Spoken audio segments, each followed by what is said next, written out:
যখন পৃথিবী দেখলো যে একমাত্র দিন, মানুষ হুমড়িকে সেই দিনের মধ্যে পড়ছে।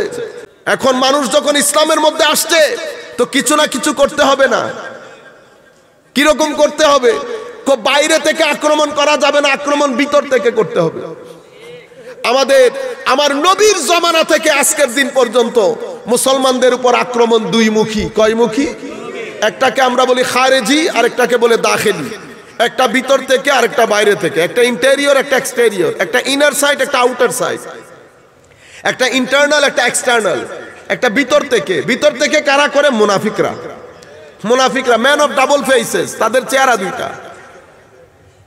সূরা তাওবার মধ্যে আপনি পাবেন এই মুনাফিকরা আমার নবী যখন জিহাদে ছিল মসজিদ প্রতিষ্ঠা করেছে, জিহাদে যায় নাই, বিভিন্ন টাল বাহানা দেখিয়ে জিহাদে যায় নাই। আমার নবী যখন ফেরত এসেছে, নবী যখন জিহাদের ময়দানে সবাই মিলে মিটিং টিটিং করে নিয়েছে কি করা যায় মুসলমানদের অগ্রযাত্রা রোধ করার জন্য। আবারও মুসলমানদের অগ্রযাত্রা রোধ করার জন্য কি করা যায়, মুসলমানদের ঐক্যে ফাটল সৃষ্টি করার জন্য কি করা যায়? একটা মসজিদ প্রতিষ্ঠা করি। কেন? মন্দির প্রতিষ্ঠা করলে তো হবে না, গির্জা মাধ্যমে তো আর বিরোধিতা করা যাবে না। মুসলমানরা তো এখন প্রতিষ্ঠিত, যা করব ভিতর থেকে করতে হবে। মসজিদ প্রতিষ্ঠা করি, মসজিদ দিয়ে কাজ চালাবো, কেউ সন্দেহ করবে না। করছে মসজিদ প্রতিষ্ঠা। আমার আল্লাহ আমার নবীকে জানিয়ে দিয়েছেন, হাবিব ওয়াল্লাযীনা ইত্তাখাযু মাসজিদান দিরারান ওয়া কুফরান ওয়া তাফরীকাম বাইনাল মুমিনিন ওয়া ইরসাদান লিমান হারাবাল্লাহ ওয়া রাসূলা, সূরা তাওবার আয়াত। হাবিব, এরা একটা মসজিদ বানিয়েছে, এটা দেরার, এটা ক্ষতির জন্য বানিয়েছে, আপনাদেরকে ধোঁকা দেওয়ার জন্য, মুসলমানদের সামগ্রিকভাবে লস করানোর জন্য এরা এই মসজিদ বানিয়েছে। উদ্দেশ্য কি? কুফরির উপর, তাফরীকা বাইনাল মুমিনিন, মানে মুসলমানদের বৃহত্তর ঐক্যে ফাটল সৃষ্টি করার জন্য। শব্দগুলা খেয়াল করেন, মুসলমানদের বৃহত্তর ঐক্যে ফাটল সৃষ্টি করার জন্য। ওয়া ইরসাদাল লিমান হারাবাল্লাহ ওয়া রাসূলা, যারা আল্লাহ এবং রাসূলের বিরুদ্ধে কাজ করছে তাদেরকে শেল্টার দেওয়ার জন্য। এই উদ্দেশ্যে তারা মসজিদটা প্রতিষ্ঠা করে। সেই যুগ থেকে এই যুগ পর্যন্ত আমাদেরকে সবচেয়ে বেশি ক্ষতি সাধন করেছে আমাদের ভিতরের লোক। এরাই কখনো আমার নবীর শানে বিয়াদবির বাজার গরম করে, এটাও আমাদের কালচারের মধ্যে। হে মুহাম্মদ সাল্লাল্লাহু আলাইহি ওয়াসাল্লাম, আপনি বন্টন যে করেছেন এটা সুন্দর হয় নাই, এটা কোনো কাফের মুশরিক বলে নাই, আমাদের মধ্য থেকে একজন বলেছে। আমার নবী কি বলেছে জানেন? বলে কি? বলে কি? তুমি কার সাথে কথা বলছো তুমি বুঝতে পারছো? লাউলা মাদিল মাইয়াদিল, আমার বন্টন প্রক্রিয়া সুন্দর না হলে তো কার বন্টন প্রক্রিয়া সুন্দর হবে? তুমি বুঝছো? ইয়াতিনি খবরুস সামা সাবাহান ওয়া মাসাআন, জিবরিল ওহী নিয়ে আমার ঘরের দরজায় সকাল বিকাল দাঁড়িয়ে থাকে, তুমি আমাকে বলছো আমার বন্টন প্রক্রিয়া সুন্দর না। এ ব্যক্তি উঠে চলে যায়। আমার নবী তার দিকে দেখে বলে, এর উদর থেকে কিছু মানুষ আসবে, তারা আসতে থাকবে, তাদের শেষ প্রজন্ম দাজ্জালের সাথে গিয়ে মিশে আমার উম্মতের বিরুদ্ধে কাজ করবে। তাদের নামাজ রোজা তিলাওয়াতে কোরআন তোমাদের চেয়ে অনেক বেশি হবে, কিন্তু না তারা ধর্মের ভিতরে থাকবে না ধর্ম তাদের ভিতরে থাকবে।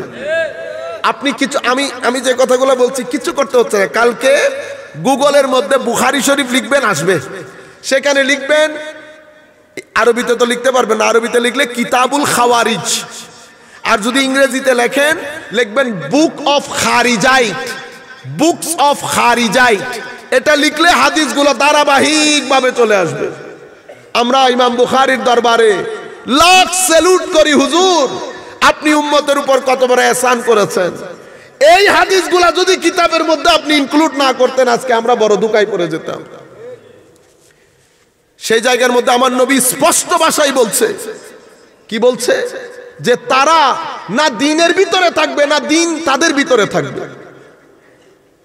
এই মানুষগুলোর মাধ্যমে তো ভিতর থেকে আমার নবীর শানে বেয়াদবি। এরপরে আমার নবী দুনিয়া থেকে যেতে পারে নাই, এই খারেজিরা আলে বাইত রাসূলের শানে বেয়াদবি করে হযরত আলী রাদিয়াল্লাহু তাআলা আনহুকে কাফের ফতোয়া দিয়েছে। আবার এদের মাধ্যমে আমার ভাইরা চিন্তা করতে পারবেন, তাদের রিয়াকশন স্বরূপ আবার আমাদের কিছু ভাই সাহাবায়ে কেরামকে গালিগালাজ করা শুরু করে। আমি এখনো কিন্তু কাফের মুশরিকদের কথা বলছি না আপনাদেরকে, আমাদের গুলা করছি। কেউ আলে বাইতকে গালি দেয়, কেউ সাহাবায়ে কেরামকে গালি দেয়, আবার আমাদের মধ্যে কেউ আউলিয়ায়ে কেরামের পিছনে লেগে আছে। ও ভাই, যাদের মাধ্যমে কুল কায়নাতের মধ্যে দ্বীন প্রতিষ্ঠিত হয়েছে। এটা হযরত খাজা মঈনুদ্দিনের মাস না? আমার ভাইয়েরা কি বলে, খাজা বাবা কি কি কি বলে না? ও ভাই, পলিটিক্স করতেছেন আজকে কয়দিন? আমরা যদি 50 বছরও ধরি, সমগ্র বাংলাদেশের মুসলমান মিলে আমরা কয়জন মুসলমান করেছি? নাম কি ওনার জানেন? মুঈনুদ্দিন, दीन को मदद करने वाला। ওনার পূর্বে এসেছে মহিউদ্দিন, যেটাকে আমরা গৌসুল আজম বলি। তো মহিউদ্দিন এসে ধর্মকে জিন্দা করেছে, মঈনুদ্দিন এসে ধর্মের গোড়ায় পানি ঢেলেছে। কারণ মহিউদ্দিন মানে জিন্দা করনে ওয়ালা, মঈনুদ্দিন মানে মদদ করনে ওয়ালা। তো একজন জিন্দা করেছে, আরেকজন গাছের নিচে পানি দিচ্ছে। সেই সময়ের মধ্যে আমার নবীর উম্মতের আরেকজন দাঁড়িয়েছে, তার নাম হচ্ছে শিহাবউদ্দিন সোহরাওয়ার্দী। শিহাবউদ্দিন, শিহাব নক্ষত্র। উনি এসে কি করেছেন? উনি লাইট টাইট লাগিয়ে আমার নবীর উম্মতের বাজারকে আলোকিত করে দিয়েছেন। শিহাবউদ্দিন যাইতে পারে নাই, বাহাউদ্দিন দাঁড়িয়ে গেছে নকশেবন্দ। বাহাউদ্দিন নকশেবন্দ দাঁড়িয়ে গেছে। বাহাউদ্দিন এসে তো পুরা দিন বানিয়ে দিয়েছে রাতকে। সুবহানাল্লাহ।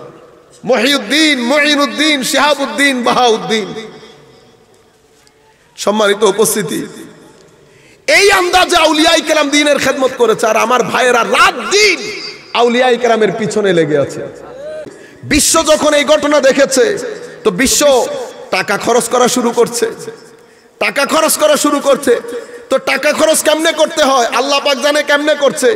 আমরা তো ঘটনা ঘটতে দেখতেছি, ঘটনা কিভাবে ঘটানো হচ্ছে আমরা দেখছি না।